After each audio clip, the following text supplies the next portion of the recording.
সামনেই কিন্তু আসছে গ্রীষ্মকাল, আর এই গ্রীষ্মকালে যখন কিছুই ভালো লাগবে না, তখন এই আমার পছন্দের এই রেসিপিটি একবার বাড়িতে বানিয়ে নেবেন।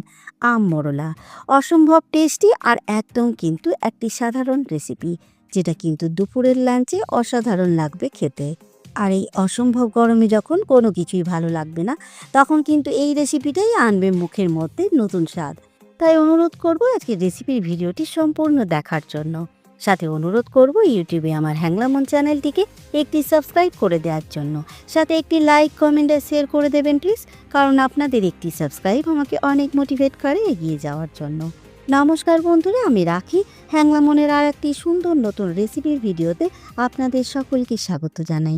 তো চলুন শুরু করে দিই আজকের রেসিপি। তো বন্ধুরা, আম মরলা বানিয়ে নেব।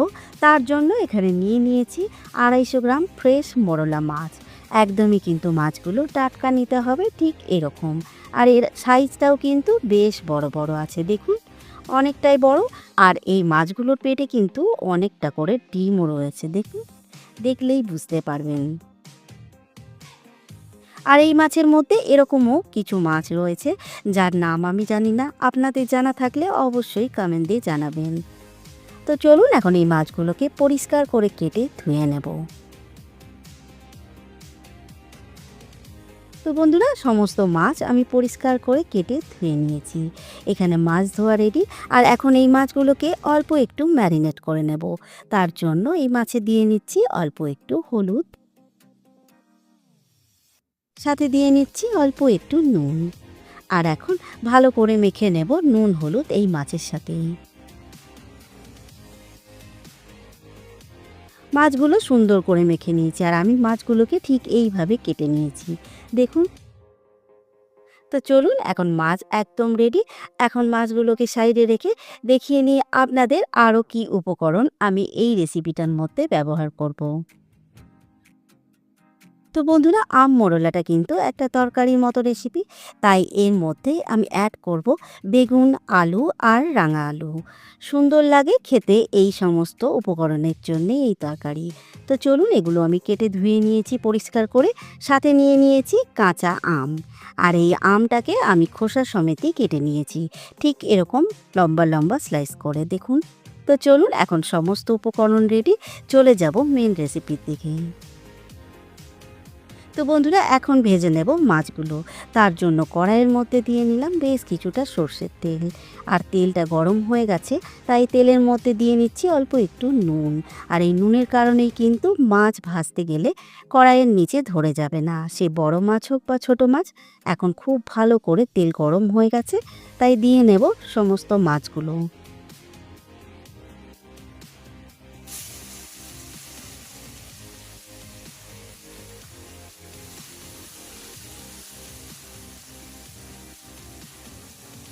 তো বন্ধুরা, আমি মাছগুলোকে দুবারে ভেজে নেব, তাই হাফ অ্যাড করে দিয়েছি।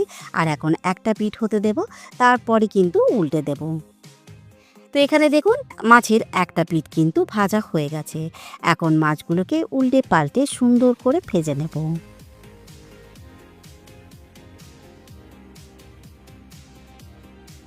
তো বন্ধুরা, সমস্ত মোরলা মাছ আমি ভেজে নিয়েছি। আর এখানে দেখে বুঝতেই পারছেন মোরলা মাছগুলো কতটা সুন্দর গোটা গোটা রয়ে গেছে। আর এখন করে নেব মেন রেসিপি। তার জন্য এই কড়াইয়ের মধ্যেই দিয়েছি অল্প একটু তেল। মাছ ভাজার তেলের মধ্যেই কিন্তু ভেজে নেব সবজিগুলো।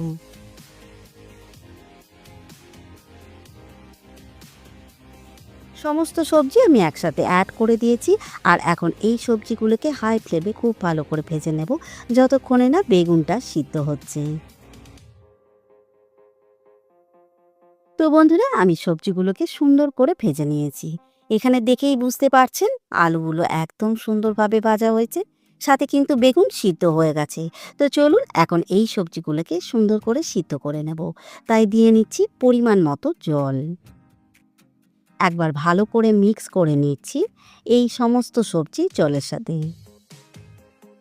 আর এখন কভার করে দিয়ে হাই ফ্লেমে সিদ্ধ করে নেব, যতক্ষণে না আলু গলে যাচ্ছে। তো বন্ধুরা, এখন বেশ কিছুক্ষণ হয়ে গেছে, তাই দেখে নেব সবজিগুলো। আর এখানে দেখুন সবজি কিন্তু সিদ্ধ হয়ে গেছে, দেখে বোঝাই যাচ্ছে।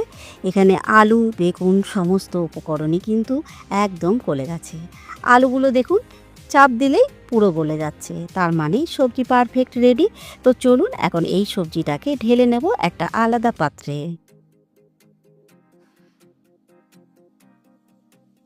সবজি ঢেলে নিয়েছি আর এখন কড়াইয়ের মধ্যে দিয়ে নিচ্ছি আবারও অল্প একটু সর্ষের তেল। ফোড়নের জন্য দিলাম অল্প একটু পাঁচ ফোড়ন, সাথে দিয়ে নিচ্ছি দুটো শুকনো লঙ্কা। আর হালকা করে ফোড়নটাকে একটু ভেজে নেব যাতে সুন্দর গন্ধ আসে তরকারির থেকে। এখন এই ফোড়নেই দিয়ে নিচ্ছি একটা মিডিয়াম সাইজের টমেটো, হাফ ইঞ্চি আদা আর স্বাদ মতো কাঁচা লঙ্কার পেস্ট। সাথে দিয়ে নেব একটা মিডিয়াম সাইজের টুকরো করা টমেটো। দিয়ে নিচ্ছি পরিমাণ মতো নুন, সাথে দিয়ে নিচ্ছি হাফ চামচ কাশ্মীরি রেড চিলি পাউডার, সাথে দিচ্ছি হাফ চামচ জিরে গুঁড়ো, দিয়ে নিচ্ছি অল্প একটু হলুদ। আর এর সুন্দর টেস্টটাকে ব্যালেন্স করার জন্য দিচ্ছি অল্প একটু চিনি। আর এখন এই সমস্ত মশলা সুন্দর করে কষিয়ে নেব যতক্ষণে না মশলার থেকে তেল সেপারেট হচ্ছে।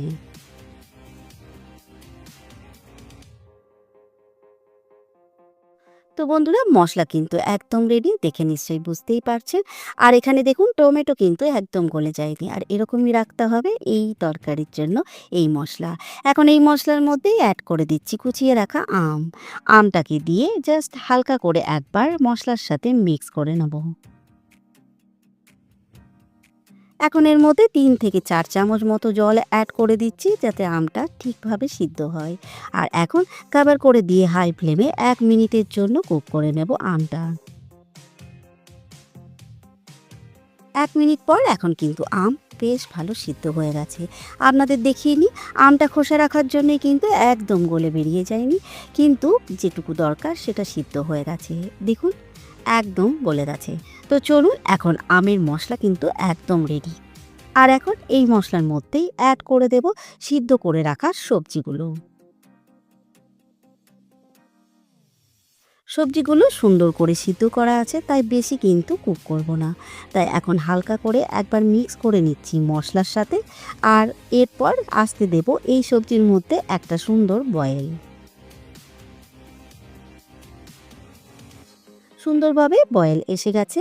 আর এখন একবার ভালো করে মিক্স করে নিলাম। আর মিক্স করে নেওয়ার পরে এর মধ্যে অ্যাড করে দেব ভেজে রাখার সমস্ত মোরলা মাছগুলো।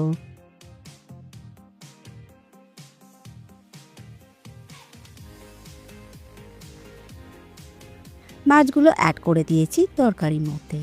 আর এখন সমস্ত উপকরণ আরও একবার ভালো করে মিক্স করে নেব। তো বন্ধুরা সমস্ত উপকরণ মিক্স করে নিয়েছি। আর এখন কভার করে দিয়ে ২ থেকে ৩ মিনিটের জন্য হাই ফ্লেমে কুক করে নেব এই তরকারি।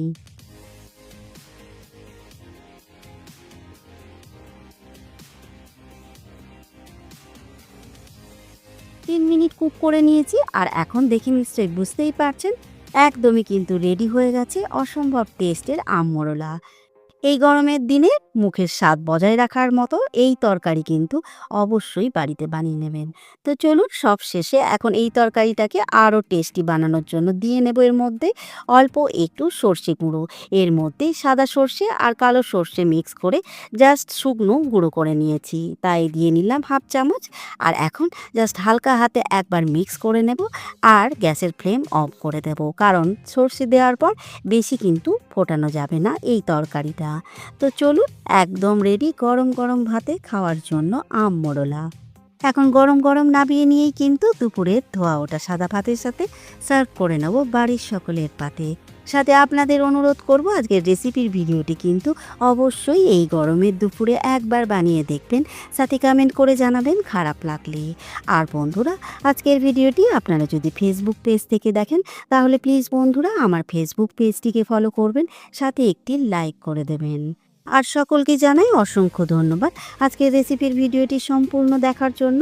তো চলুন আজকের ভিডিওটি এখানেই শেষ করছি। সকলে ভালো থাকবেন, সুস্থ থাকবেন, সাবধানে থাকবেন। দেখা হবে খুব তাড়াতাড়ি হ্যাংলা মনের আর একটি সুন্দর নতুন রেসিপির ভিডিও নিয়ে।